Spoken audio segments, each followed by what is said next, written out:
In today's video, I'm going to teach you Semrush YouTube keyword research.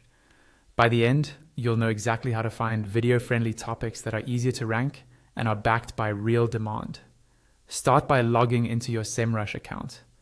On the left panel, hover over the SEO section, the one with the search icon, and open the keyword magic tool. When the page loads, you'll see a search field. Type in a seed keyword that represents your topic, like a broad phrase your audience might use. If you want more personalized insights, you can add your domain so Semrush tailors the data to your site's context. Then choose your target country to make sure results match where your viewers are, and click search. Once your keyword list appears, switch to the questions view. This instantly filters the results to question-based queries, which are perfect for YouTube because they map to how people search when they want to watch and learn. Next, refine the results with filters. Set keyword% or keyword difficulty to easy or very easy so you prioritize topics with lower competition. For intent, choose informational to focus on keywords where people want answers, explanations, or instructions. If you have the word count filter, set it to 3 words or more to target long tail phrases that are specific and easier to rank. Now, zero in on video-friendly keywords. Look for phrases that naturally lend themselves to tutorials and demonstrations.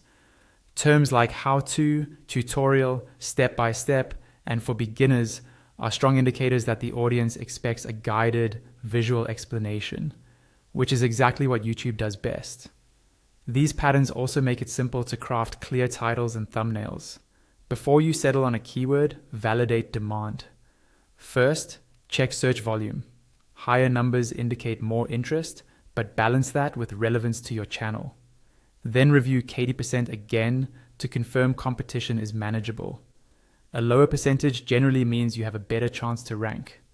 Finally, confirm there's video presence in the search results. In Semrush, look for signals that Google shows videos for the query. This can appear as a video carousel or clearly marked video results. If videos already appear, that's a strong sign your future YouTube content can gain visibility both on YouTube and in Google. With these steps, you're using Semrush not just to find keywords, but to identify topics that match how viewers actually search on YouTube. Repeat this process for your core themes, and you'll build a pipeline of high-intent, low-competition ideas ready to turn into engaging videos.